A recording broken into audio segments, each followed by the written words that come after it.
नमस्कार दोस्तों, आप सभी का मेरे चैनल पर स्वागत है। प्रैक्टिस की श्रृंखला में एनसीईआरटी बुक क्लास 6 जियोग्राफी पृथ्वी की गतियाँ चैप्टर 3 पृथ्वी की गतियाँ। आइए हम लोग प्रैक्टिस को आगे बढ़ाते हैं। पृथ्वी की अक्ष का झुकाव कोण क्या है? पृथ्वी की अक्ष झुकाव कोण क्या है? 66.5 अंश। 66.5 अंश। प्रश्न 2 को देखते हैं। घूर्णन एवं परिक्रमण को परिभाषित करें। घूर्णन एवं परिक्रमण को परिभाषित करें। घूर्णन क्या होता है दोस्तों? घूर्णन जो अपनी धुरी पर कोई भी चीज़ घूमता है। अपनी धुरी पर कोई भी चीज़ घूमता है, जैसे लट्टू को अपना चाहेंगे तो अपनी धुरी पर घूमता रहेगा।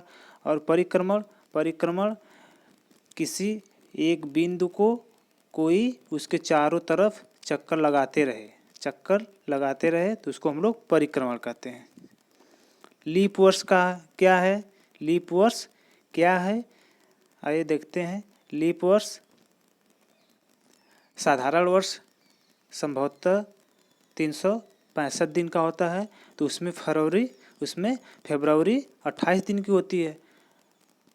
और लीप वर्ष में फरवरी 29 दिन की होती है, तो वो वर्ष कितने दिन का हो जाता है? 366 दिन का। जो वर्ष 366 दिन का होगा उसे हम लीप वर्ष कहेंगे।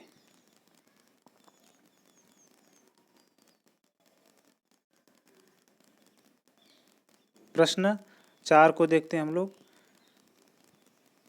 उत्तर अयनांत और दक्षिण अयनांत।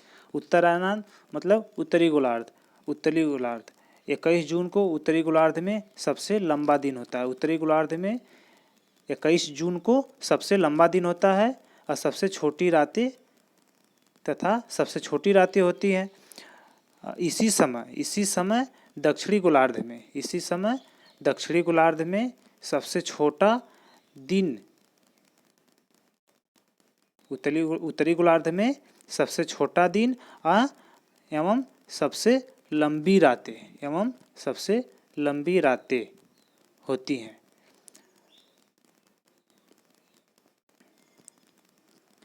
दक्षिणी अयनांत 22 दिसंबर को दक्षिणी गोलार्ध में सबसे लंबा दिन होता है एवं सबसे छोटी रातें होती हैं। और इसी समय उत्तरी गोलार्ध में दिन क्या होता है? सबसे छोटा होता है।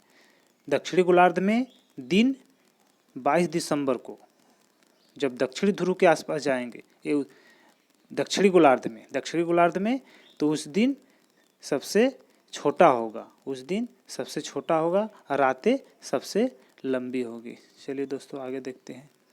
विषुव क्या है?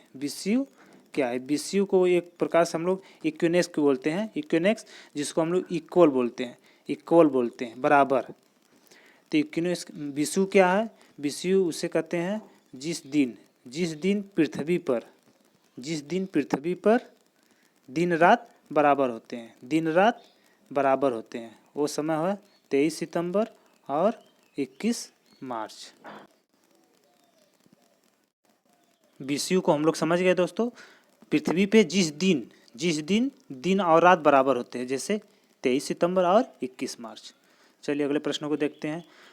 दक्षिणी गोलार्ध में उत्तरी गोलार्ध की अपेक्षा उत्तर दक्षिण का अयनांत अलग अलग समय में होता है, क्यों? उत्तर देखते हैं। जब उत्तरी गोलार्ध में सूर्य की तरफ झुका होता है,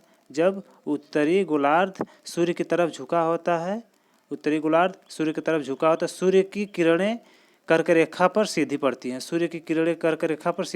हैं। तो उत्तरी गोलार्ध में ग्रीष्म ऋतु होती है। तो उत्तरी गोलार्ध में हमारे यहाँ जो हम लोग उत्तरी गोलार्ध में हैं तो ग्रीष्म ऋतु होती है। दक्षिणी गोलार्ध में क्या होती है? शीत ऋतु होती है। और जब दक्षिणी गोलार्ध सूर्य की ओर झुका रहता है तो सूर्य की किरणें मकर रेखा पर सीधी पड़ती हैं। तो दक्षिणी गोलार्ध में ग्रीष्म ऋतु और उत्तरी गोलार्ध में शीत ऋतु होती है। आइए अगले क्वेश्चन को देखते हैं। ध्रुवों पर लगभग 6 महीने का दिन और 6 महीने का रात होती है, क्यों? मज़ेदार क्वेश्चन है दोस्तों। जब उत्तरी गोलार्ध सूर्य की तरफ झुका होता है तो पृथ्वी अपने अक्ष पर झुके होने के कारण ध्रुव पर लगातार 6 महीने तक सूर्य की किरणें पड़ती है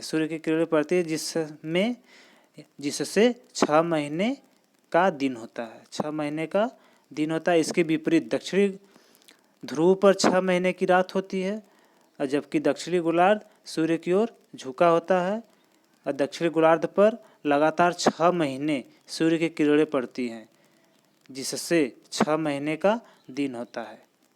तथा उत्तरी ध्रुव पर सूर्य की किरणें 6 महीने तक नहीं मिलती, 6 महीने तक नहीं मिलती, जिससे वहाँ 6 महीने रात होती है। चलिए अगले क्वेश्चन को देखते हैं दोस्तों।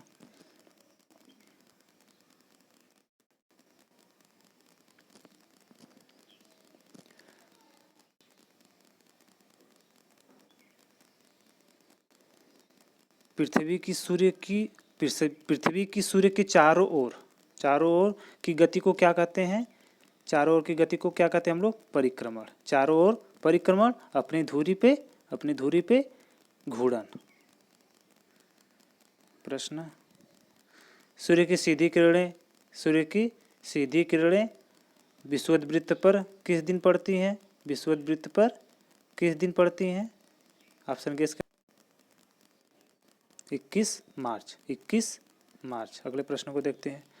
गर्मी में क्रिसमस का पर्व कहाँ मनाया जाता है? गर्मी में क्रिसमस का पर्व ऑस्ट्रेलिया में मनाया जाता है। हमारे यहाँ ठंडी मनाया जाता है 25 दिसंबर। ऑस्ट्रेलिया में ठंडी मनाया जाता है। ऋतुओं में परिवर्तन पृथ्वी की किस गति के कारण होता है? परिक्रमण गति के कारण होता है। परिक्रमण गति के कारण ऋतु परिवर्तन होता है, और जो दिन रात होता है वो घूर्णन गति के कारण होता है। पृथ्वी के। अगले प्रश्न को देखते हैं दोस्तों।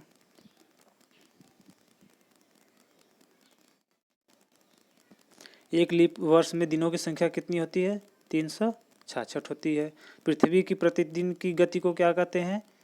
घूर्णन गति कहते हैं। पृथ्वी सूर्य के चारों ओर डॉट किस निश्चित धुरी निश्चित कक्षा में घूमती है। 21 जून को सूर्य की किरणें किस रेखा पर सीधी पड़? 21 किस रेखा पर?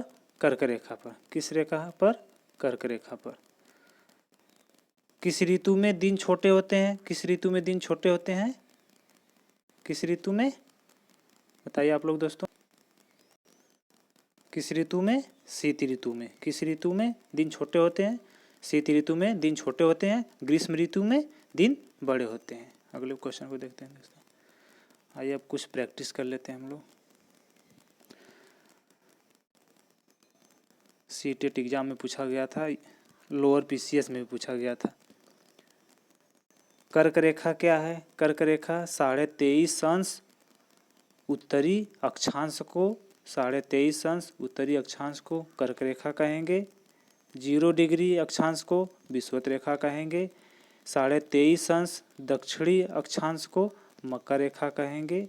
और एक बीच में क्या है? 0 डिग्री देशांतर रेखा। देशांतरों की संख्या कितनी है? 360 है। अक्षांशों की संख्या कितनी है? 179 है।